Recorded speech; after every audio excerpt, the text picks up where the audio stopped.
So in this chapter, we are looking at what is the physical meaning of getting an eigenvalue, eigenstate. If you make a measurement, what happens, right? If you make a measurement, I've told you that you will get one of the eigenvalues. All right. So one of the eigenvalues you'll get, and the state will go into one of the eigenstates. So basically, whenever you make a measurement, you are perturbing the system. Okay, so that is an important concept that you have to remember. And because you're perturbing the system, now if you make another measurement, now the measurement will be done on the perturbed system, right? So there is no guarantee that if you make the same measurement again on the same system, you are going to get the same eigenvalue, right? Because once you make the measurement, the system has perturbed. Now you make the second measurement on the perturbed system, there will be some other perturbation on it, right? Uh, uh, if you use a different operator. But if you use the same operator and you make the measurement on one of the eigenstates, then you will get, with certainty, you will get the same eigenvalue.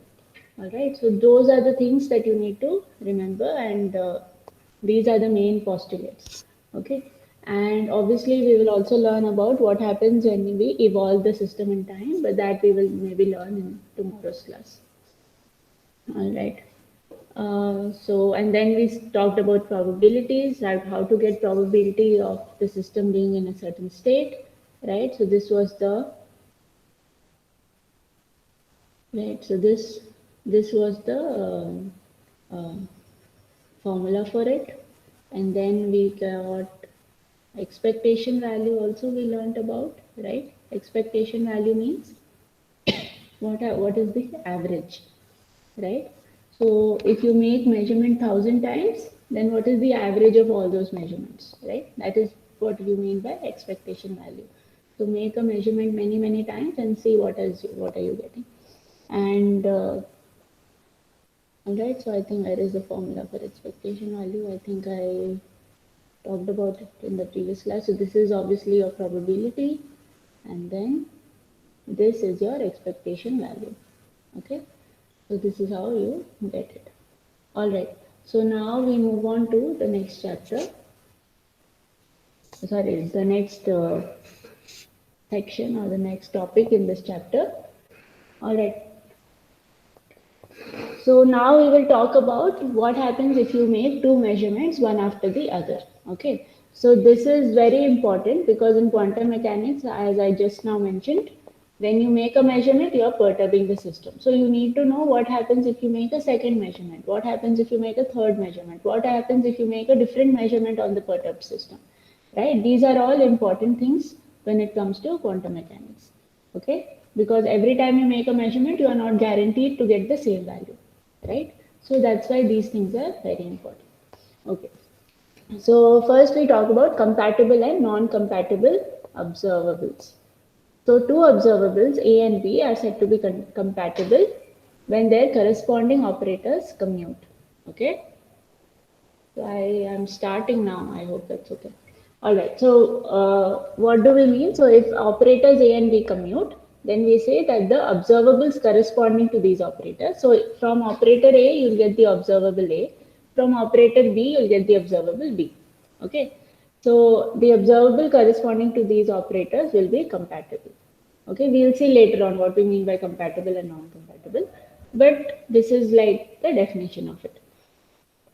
And if they do not commute, if A and B do not commute, then we say that the corresponding observables A and B are non-compatible. Okay. So what do we mean by compatible and non-compatible? Okay. So this definition of compatible versus non-compatible, this comes from making measurements. So basically we have to know what happens when we make a measurement. Okay. So what happens if we now apply an operator A onto an onto a state vector, right? Then what will happen? Okay. So that is what we need to know. So we already know that measurement perturbs the system, right? So if you do this A on the wave function side, you'll get some eigenvalue an, and the state and this wave function will go into the eigenstate of one of the eigenstate of A. which will be the corresponding eigenstate of an, right? So that is what will happen when you make a measurement. Okay. So obviously measurement of A on psi perturbs the system. Now if you carry out another measurement B on the system, okay, now if you carry out another measurement for the operator B, so if the B is acts on this perturbed system, what is the perturbed system? It is one of the eigenstates, right? So the perturbed system is one of the eigenstates, and you are now acting B on this eigenstate.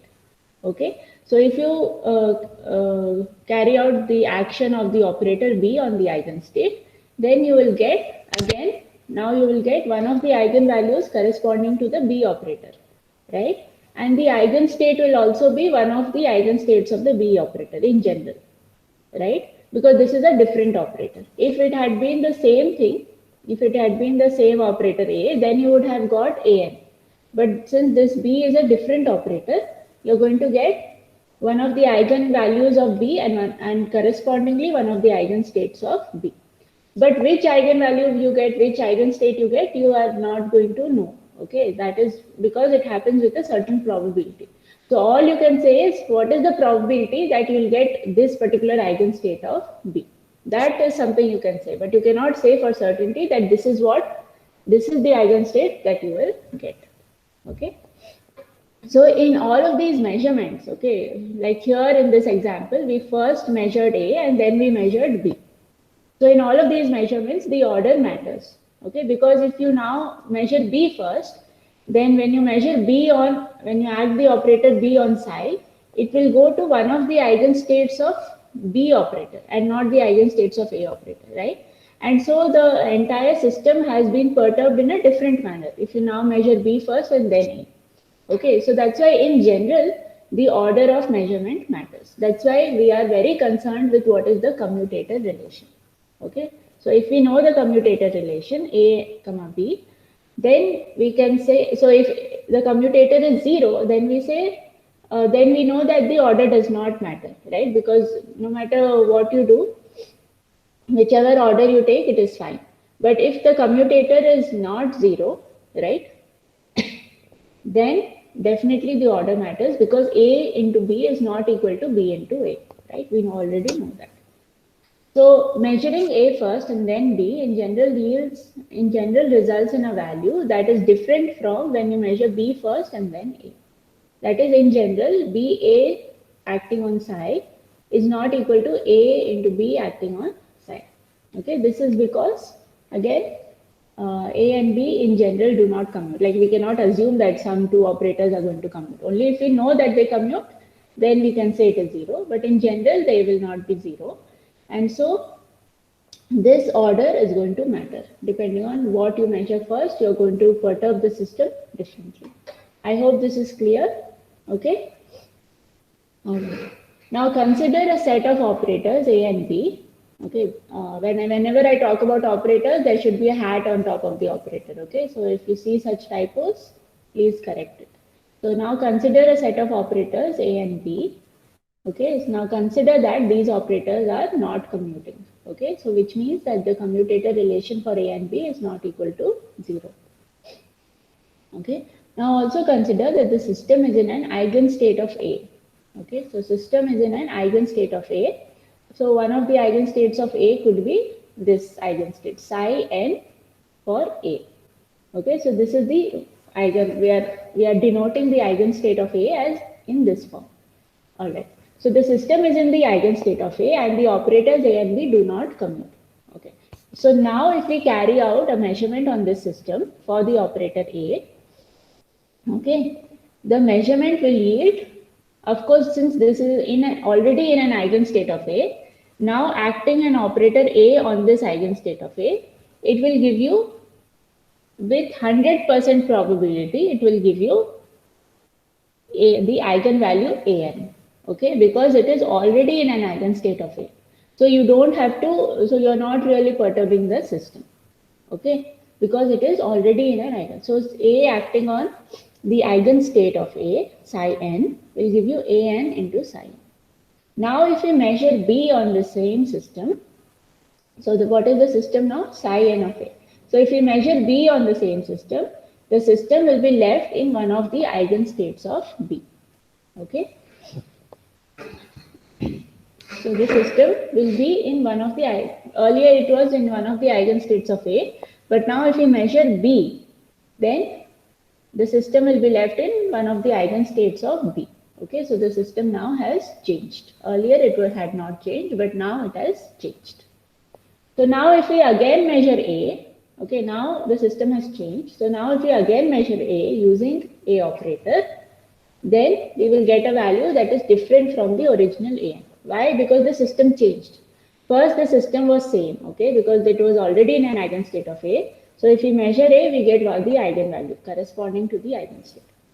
Now, if we measure B on this same eigenstate, the B operator changes the system, right? It perturbs the system.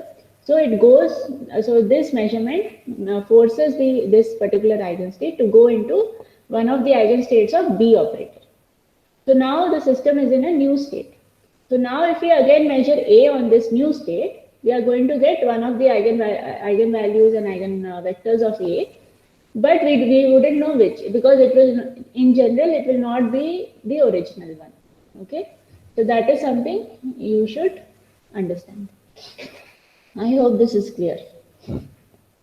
So, so now if we again measure A using A operator, we will get a value that is different from AN. Okay, because we are measuring this this second time when we are measuring A, we are measuring it on the perturbed system. So it is obviously going to be different from the original AN value. Okay, so what is the value? Now the question is, okay, it is different from AN, but what is the value? So the answer to that is that we will not know the value, okay, because we cannot know for certainty that this is the value we'll get, but we can know what is the probability with which we'll get the different values. Okay, so what are the possible different values? The possible different values are obviously only the eigenvalues. Okay, only the eigenvalues are the different values of A. Okay, so we'll get one of the eigenvalues of A, but we don't know which eigenvalue of A we'll get. But instead of knowing that, we can know what is the probability of getting those eigenvalues. Okay, so we will not know what the value will be with certainty, but we can say what value we might get probabilistically. Okay, so to determine the probabilities, we need to expand the eigenstates of B in terms of A. Okay, so this is what we need to do. Because the system, after we measured B, the system was in one of the eigenstates of B. Okay, so now to get the probability for the eigenvalues of A in the third measurement, what we will do is we will expand eigenstates of B in terms of A. Okay, this is what we will do. We will see how to do this, but the idea is that you have to now expand B in terms of A. Okay. So now comes the part. So if A and B do not commute, okay, they cannot be measured simultaneously. So this is the physical interpretation of everything that I told you just now. Okay. So when they do not commute, what happens is when you measure one, you perturb the system, and then when you measure the other, you are making the measurement on this perturbed system. Okay, that's why the order is going to matter. And because of this phenomena, what happens is you cannot measure the A and B simultaneously if they do not commute. Okay, so this is coming back to the Heisenberg's uncertainty principle, right? In Heisenberg's uncertainty principle, we have said that if two operators are there and if they do not, and two operators, for example, x and px we have taken, right? So we say that x and px we cannot measure simultaneously with infinite accuracy, right? So same thing here we are saying, here we are solidifying that statement by saying that one more condition is there. So how will you know if two operators cannot be measured simultaneously? The condition for that will be, you can just look at its commutator relation. So if the commutator of the two operators is not equal to 0, then you say that, okay, these two operators cannot be measured simultaneously. Okay, or the observables corresponding to these two operators cannot be measured simultaneously. Okay, that is the idea. So if A and B do not commute, they cannot be measured simultaneously because the order in which they are measured matters. But when A and B do commute, okay, the results of their measurement do not depend on the order of measurement, right? Because AB is equal to BA. So of course the order does not matter. And so you can actually measure the observables corresponding to A and B simultaneously with infinite accuracy. Okay, so one of the examples could be X and Y. Okay, so X operator and X direction operator and Y direction operator. Right, so X and Y can be measured. So both X and Y direction or the position of the particle can be measured simultaneously with infinite accuracy, right? Because X and Y, if you take the operator commutator relation, this will be equal to 0. Okay, so there is a theorem that puts all of this into one statement, and the theorem states that if two observables are compatible, that is, their corresponding operators commute. Right now, you know what compatible means. Compatible means that mathematically it means that the operators commute, and physically it means that the observables can be measured simultaneously. Okay, that's what you mean by observables are compatible. Okay, so if two observables are compatible, that is, their corresponding operators commute, their corresponding operators will possess a set of common eigenstates. Okay, so if the operators are commuting, then obviously the eigenstates, there will be a set of common eigenstates between the commuting operators. Okay, so let's prove this. Is there any question up to this point? Okay, is everything clear? Okay, this is something that is a very important concept in quantum mechanics. Okay, that measurement perturbs the system, and then you should know how it perturbs the system. Okay, what will happen if you make a measurement? All right.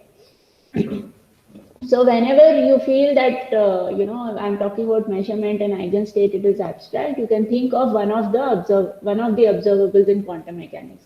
Okay, we have already seen the observables. The observables are energy, momentum, position. These are all observables, right? So if you feel that just talking about observable is not, just saying in general observable is not something you understand, replace the observable with energy and everything that I've said will hold. Okay, so you know what the observables are for any quantum particle. Quantum particle is obviously electron, proton, neutron. Okay, so you can get the energy for these, and the energies, all these statements that I've said will hold for the energy measurement. Okay, that is something that you can relate to in that manner.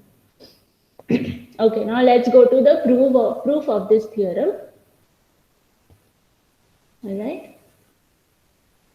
So, if two observables are compatible, their corresponding operators possess a set of common eigenstates. We have to prove this. So, let's prove it. So, if psi n, okay, so if psi n is a non-degenerate eigenstate of A. Okay, let's say A operator has some non-degenerate eigenstates, and psi n is one of those non-degenerate eigenstates. Okay, now if you act the operator A on the eigenstate, you will, with certainty, you will get An. Okay, the eigenvalue An into eigenstate. Okay, this is what you will get.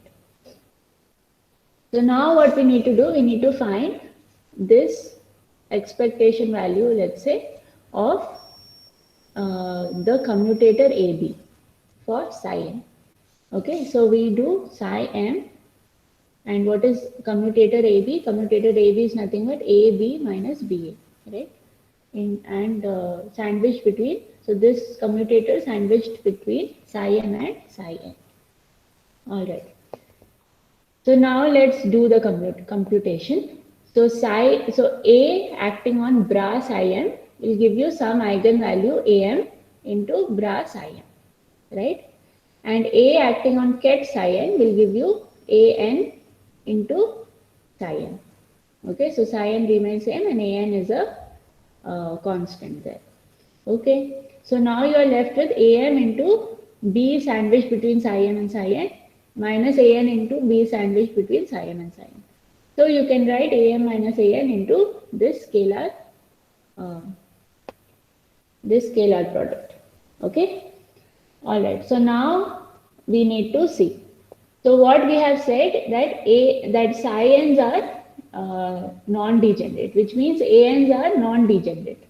Okay, which means all the eigenvalues. We have said that the eigenvalues of A are non-degenerate, meaning that every eigenvalue that you get for the A operator is a unique eigenvalue, right? None of them are such that 2 or 3 eigenvalues are the same.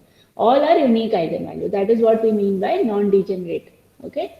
So all are unique eigenvalues, which means obviously that AM minus AN cannot be equal to 0, right? Okay, because AM is an eigen value for psi m, AN is an eigenvalue for psi n, and since all the eigenvalues are non-degenerate, that is, they are unique, so AM is not going to be equal to AN, right? So, which means that this term is not going to be 0. Okay. But we know that the commutator relation itself is 0. We have said that we are trying to prove for a two observables are compatible, right? Which means the commutator of the two operators will be 0. Okay. So if this is 0, okay, and this is not 0, then obviously, so okay, let's say, so if this is 0, then obviously this scalar product is going to be 0, because here you are going to have 0, which means this whole thing is going to be 0. Okay, so this is going to be 0, which means this term, this entire thing should be equal to 0, right? And now we have said that AM minus AN is not 0. Then the only possibility for something to be 0 is this term. Okay. So this has to be 0, but we have considered that AM and AN these are non-degenerate eigenvalues. So AM is not equal to AN, which means this is not 0. So the only possibility for this whole term to be 0 would be that this term, right, this term is going to be 0.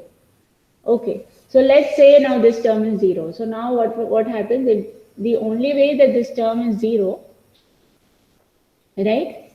So if this is 0, it means you are actually stating the condition that this is equal to delta Mn. Because if M and N are same, so if psi m is equal to psi n, then you are going to get 1. But if psi m is not equal to psi n, you are going to get delta Mn. As in basically you are going to get 0. So this thing can be represented by the Dirac delta function, right, which is delta Mn. Okay. So I hope that is clear. So basically what we are saying is that when you act the operator B on psi n also, you are getting the same eigenstate psi n, which was actually the eigenstate of A as well. Okay, this was the eigenstate of A as well, which means, but now when you act B also, you're getting the same eigenstate of A, right, which is psi n. Okay, this means that psi n, okay, all these psi n's are simultaneous or common eigenstates of A and B. Meaning for the two operators A and B, these eigenstates are common. But this is true only when the operators commute. So if the operators commute, okay, so if the operators commute, then the eigenstate of A is same as eigenstate of B. Okay, all right. So same theory holds. So there will be some eigenstates which will be common for A and B. So the same theorem holds for the degenerate eigenstates as well, but I'm not showing the proof for that. Okay. So we can denote the simultaneous eigenstates. So we can denote the simultaneous eigenstate of A and B as this this state vector. Okay. This is one of the representation of denote, like it's the way to denote common eigenstates for two operators. Okay, if you have more than two operators which have common eigenstates, then you can denote it like this. So A psi n1 A, psi n2 B, psi n3 C, and so on. Okay, all right, and these will also follow the same completeness and orthonormality condition. So what is the completeness condition? Completeness condition is that the summation over this ket into bra will give you the identity operator, right? And the orthonormal condition is that scalar product of psi n dash with psi n will give you delta n dash n. Okay, so this is the orthonormality condition. All right. Okay. So again, to reiterate, when two observables are compatible, order in which you make measurement does not matter, right? Because when you do A acting on psi, you will get A and psi n. And then if you now have B acting on the same thing, you will get B and psi n. Because this psi n is not going to change because it is already an eigenstate of it is already an eigenstate of B operator as well. Okay. So the order does not matter. If you make B first also, you are going to get the same state, psi n. Alright. So psi n is an eigenstate of both A and B, and therefore order does not matter. So in such a case, A and B are simultaneously measurable. Okay, so compatible observables can be measured simultaneously with arbitrary accuracy. Non-compatible observables cannot. Is this clear? Okay. Please let me know if you have any questions up to this point. Okay, so we have learned three things here. One is that if the operators commute, okay, then you can measure the observables corresponding to those operators simultaneously. Okay, if the operators do not commute, we cannot measure them simultaneously. Okay, so this is where we get to Heisenberg's uncertainty principle, right? So if the operators do not commute, there is a limit of, so you will get this delta x and delta, right? Delta A, delta B, you can, the uncertainty in A of A and uncertainty in B will have to be greater than or equal to h by 2, right? H cross by 2, right? So that is where the uncertainty principle comes in. All right. And depending on what, if the operators do not commute, then depending on which operator, which measurement you make first, that will perturb the system accordingly into the eigenstate of that particular operator. And then when you make the next measurement, again the system will be perturbed. Okay, so this is something you should know.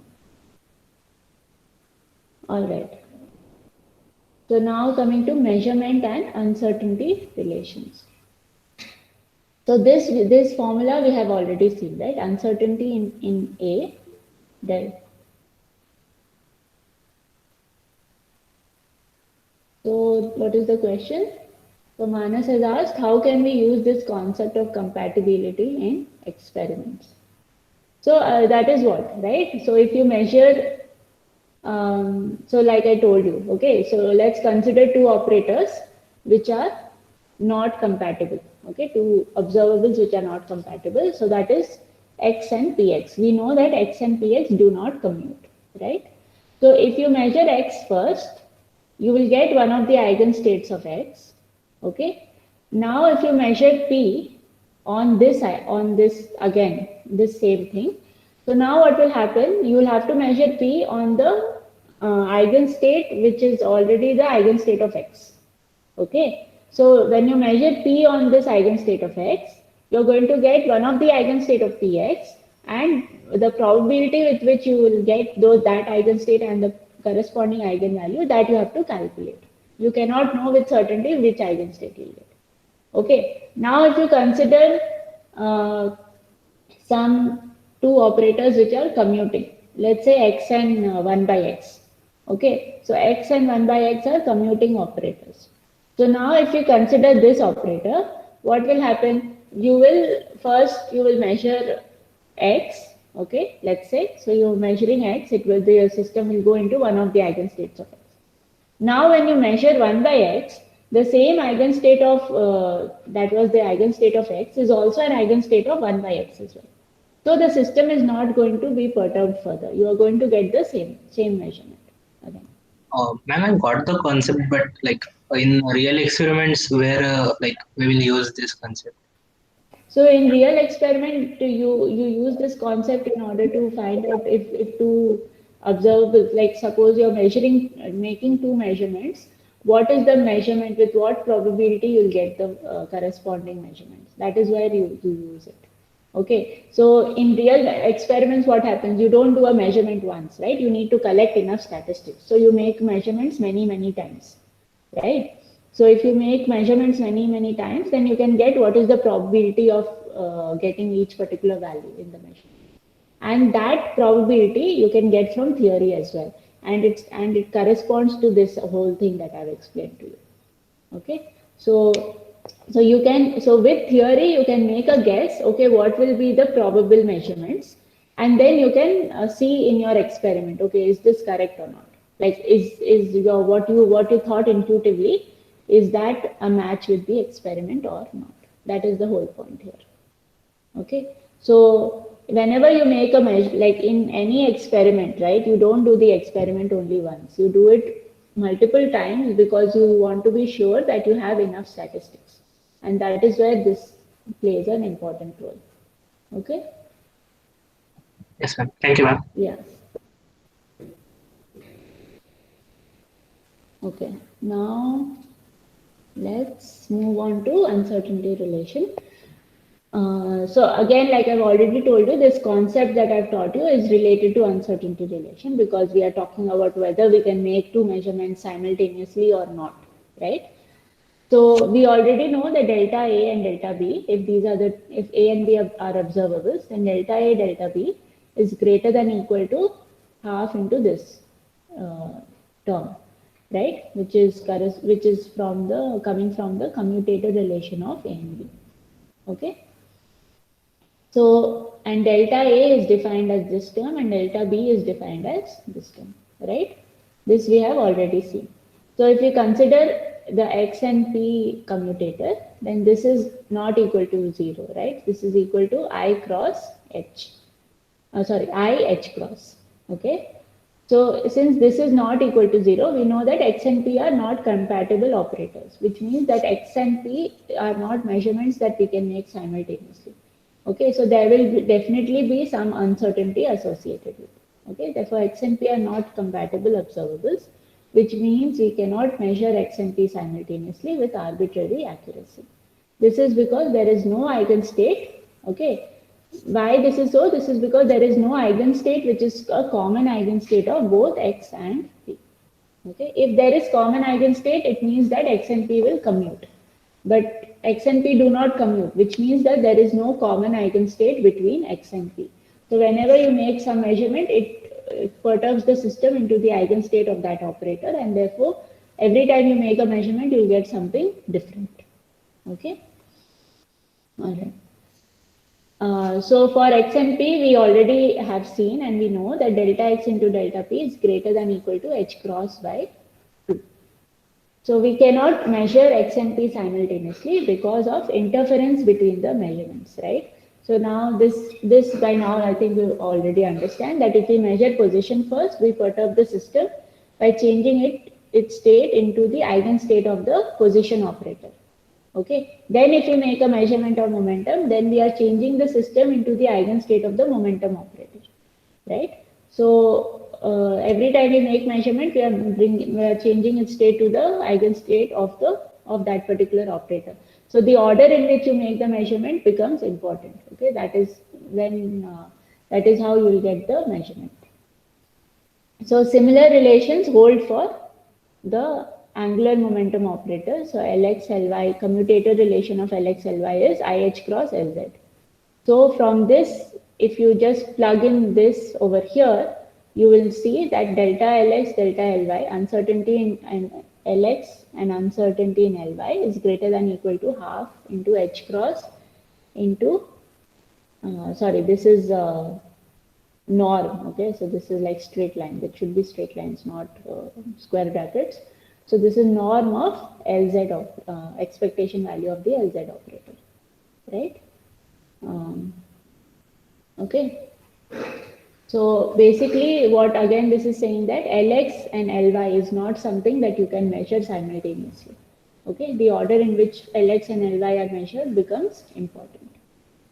Okay. So now we'll do some problems and then all these concepts that I've told you about, it will become slightly more clear. Any questions up to this point? Okay. So let's look at some problems. Okay. So a system is initially in the state, this psi 0, which is made up of superposition of all of these eigenstates. Okay, the eigenstates are phi 1, phi 2, phi 3, phi 4. So this psi 0 is made up of linear superposition of all these four eigenstates. Okay, and the system's Hamiltonian is such that the Hamiltonian operator acting on phi n gives you n square into E naught into phi n. Okay, so n square E naught is your eigenvalue here, obviously, right? Because h phi n gives you something into phi n. So phi n is your eigenstate and n square E naught is your eigenvalue. Okay. All right. So now the question is, if energy is measured, what values will be obtained and with what probabilities? Also calculate the average energy. Okay. All right. So if energy is measured, what values will be obtained? So obviously, if you measure, how will you get energy? Energy will be from this eigenvector, eigenvalue eigenvector equation. Okay. So if H is acting on phi 1, you will get 1 square E naught into phi 1. So 1 square E naught will be energy corresponding to phi 1 state. Then H phi 2 will give you 2 square into E naught. Okay. All right.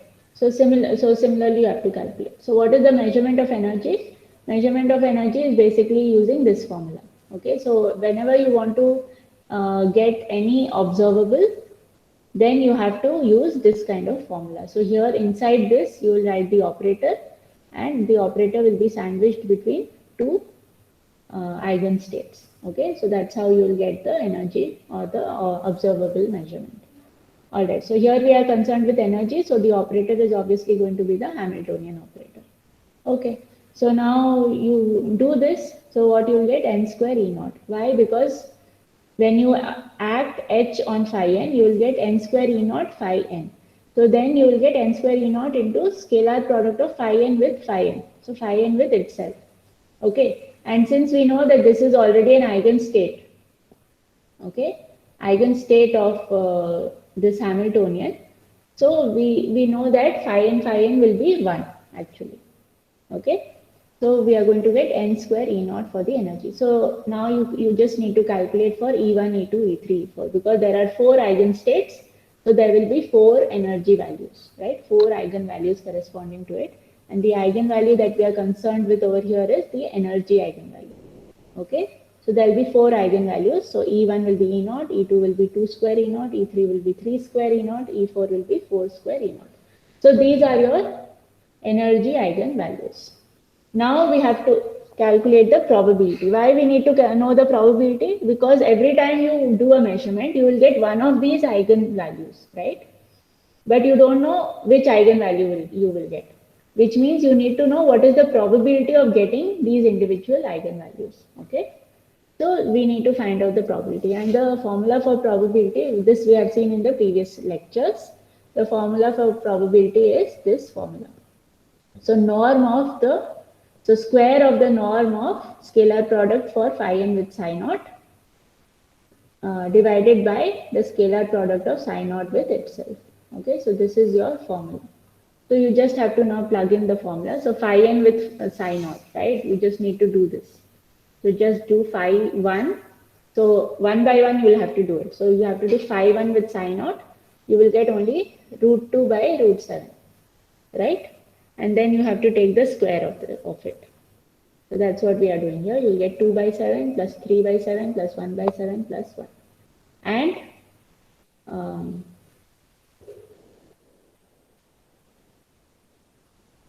so here actually I'm calculating this denominator. Okay, denominator if you calculate, you will get 1.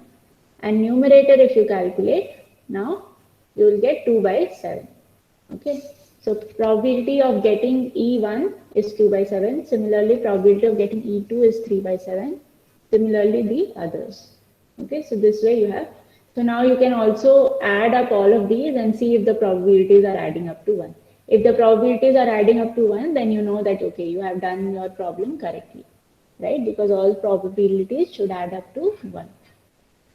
Now the question was also how to find out the average energy. So what is the formula for getting average energy? You just do energy, the individual energy into probability of getting the energy, and then add up all of it. So the individual energy is 1 E naught into 2 by 7 plus you have 4 E naught into 3 by 7 plus 9 E naught into 1 by 7 plus 16 E naught into 1 by 7.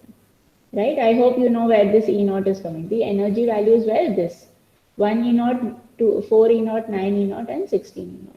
So that's what I'm doing. I'm multiplying the individual energies with their probabilities and then adding all the all for all four. And then this is the average energy that you will get. Okay, is this clear? Okay, so now this one is a homework problem for you. Okay, so it is the same system. So it is a continuation of the same problem. So it is the same system, but now there is another operator. So consider an operator A whose action on phi n is defined by A phi n is equal to n plus 1 into A naught phi n. So n plus 1 A naught is the eigenvalue for this operator. So if A is measured, what values will be obtained and with what probabilities? Calculate average value of A. So this is your homework problem for the same system. Okay, I think now this one you can do. Now let's go to the third question. Suppose that a measurement of the energy yields 4 E naught. If we measure A immediately afterwards, what value will be obtained? Okay, so now let's go look at it.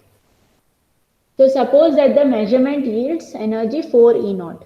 So 4 E naught corresponds to the second energy E2. Okay, so E2, this is the second eigenvalue, which means the eigenstate corresponding to this eigenvalue is what? It is phi 2. So phi 2 is the eigenstate corresponding to the eigenvalue. So when the energy is known, okay, so when they tell you that after measurement you got this energy, then you can also know what is the eigenstate corresponding to it, right? Because the eigenvalue and eigenstate are corresponding to each other, right? So here they have given you that the measurement yields energy 4 E naught.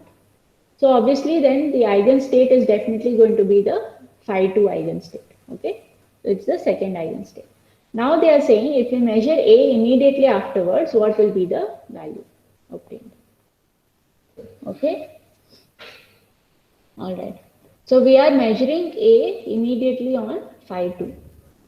Okay. So if you are measuring A on phi 2, then using this formula, right? Because the state of the wave function is now the eigenstate of the energy operator, which is E2. So it is the phi 2 state.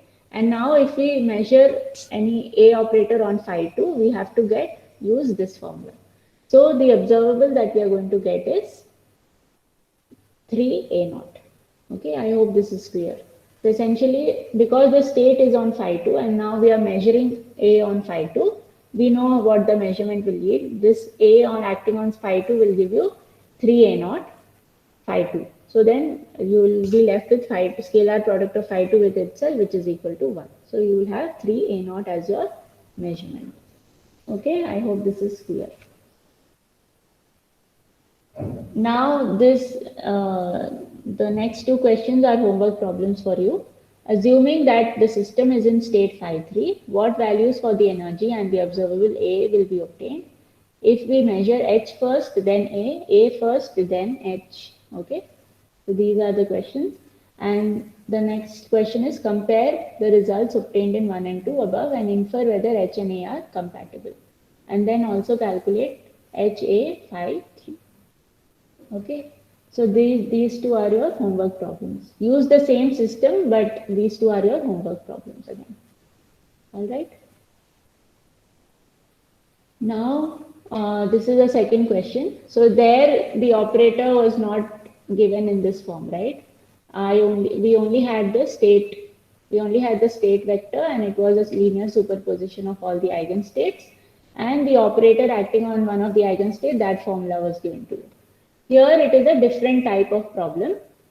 Okay, here in this problem, the H operator, the matrix corresponding to the Hamiltonian operator, is given to you. and a matrix corresponding to another operator A is also given to you. Okay, so these two are the operators where E naught has the dimensions of energy. So now comes the question. If we measure the energy, what values will be obtained? Okay, so now using this matrix, you have to find out if we measure the energy, what value will be obtained. Okay, can someone tell me if you measure energy, what are the possible values that you'll get? Eigenvalues. Eigenvalues, exactly. That's right. Who said that? Akash. Akash. Okay, great. So yes, you will get the eigenvalues because the H operator is given to you. This is a matrix. So all you have to do is you have to find out the eigenvalues. Okay, so eigenvalues of this matrix is going to be your possible energy values. Okay, so that's how. So I have not done the calculation here. You can verify it later. But the eigenvalues are 0, minus E naught, and 2 E naught. Okay, for this particular matrix. Okay. So these are the three possible energy values. Okay, and then they have asked, and if you know the eigenvalues from here, from this matrix, you can also calculate the eigenvectors corresponding to these eigenvalues. So these are the three eigenvectors. Okay, fine. So these eigenvectors are orthonormal. They should be orthonormal if some matrix has been given to you and it has been said that this is a Hamiltonian. Okay, Hamiltonian corresponds to a Hermitian operator. Okay, so Hamiltonian is always a Hermitian operator, which means Hermitian operator have the property what? That the eigenstates have to be orthonormal, right?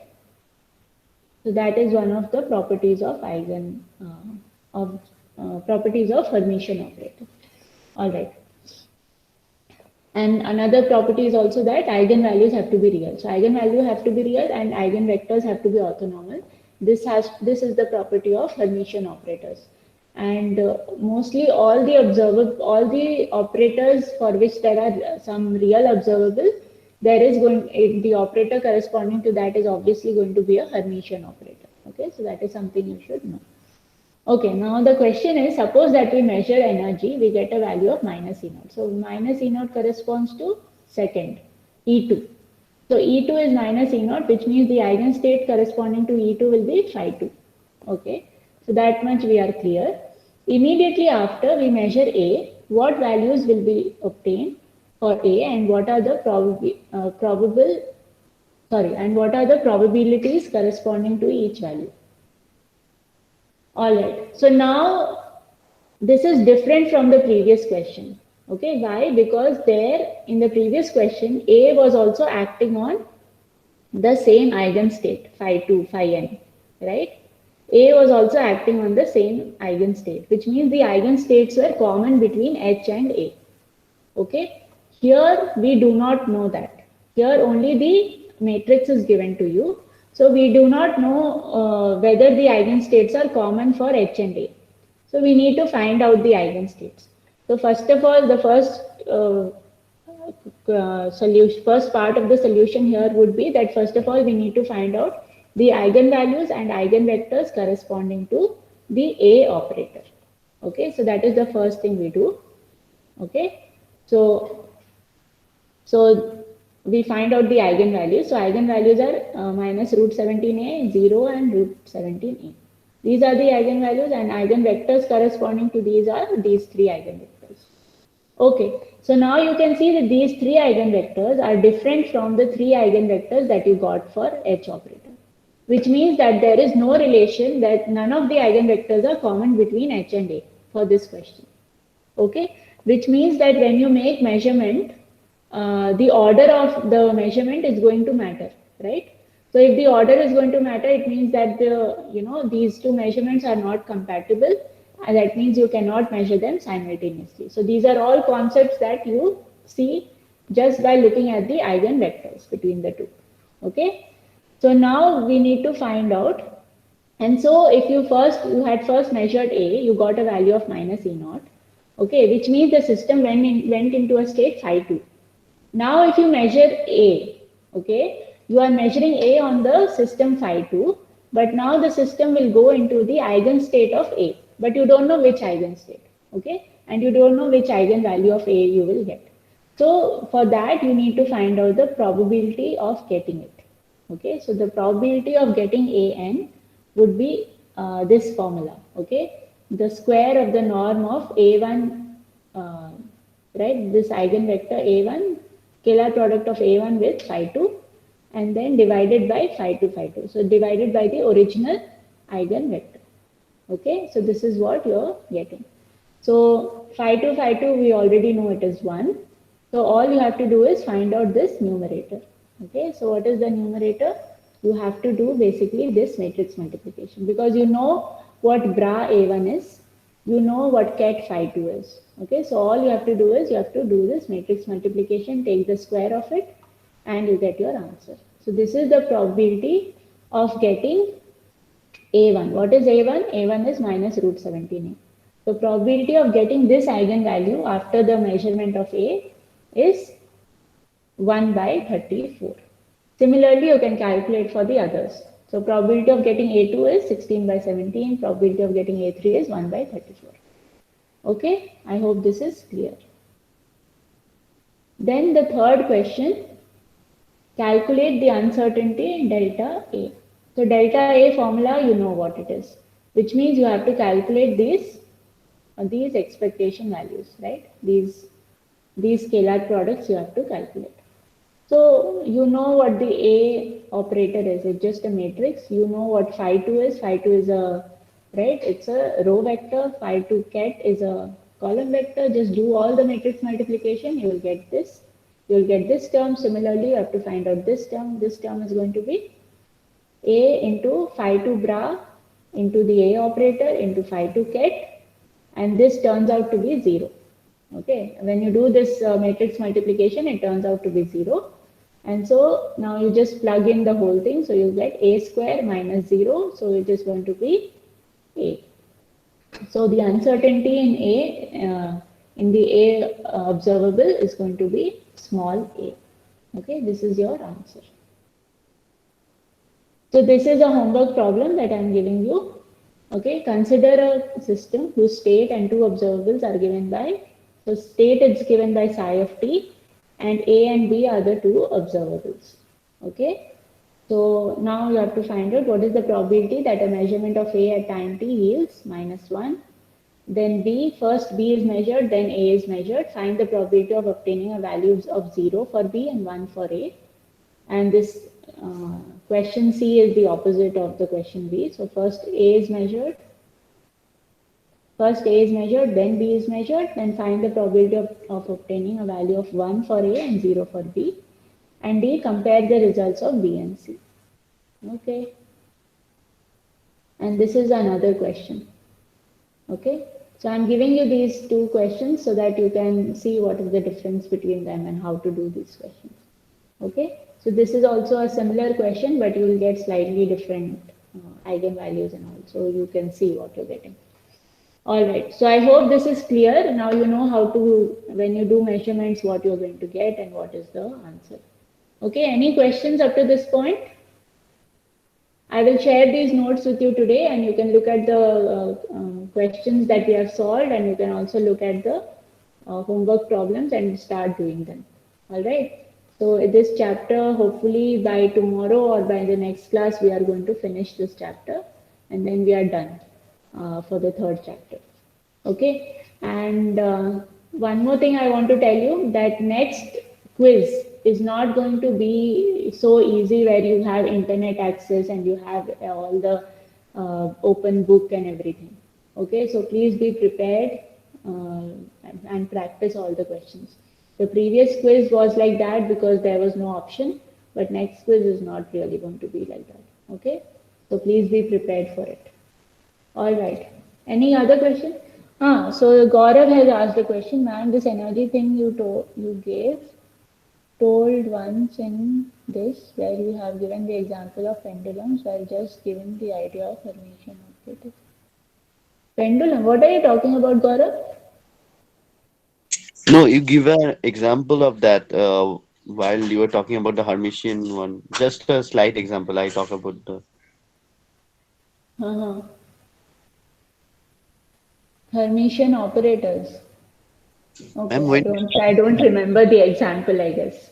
Anyway. yeah, So then Hermitian operator has to be anyway, these are the properties of Hermitian operator. Eigenvalues have to be real and eigenvectors have to be orthogonal to each other. Okay, these are the properties of the Hermitian operator.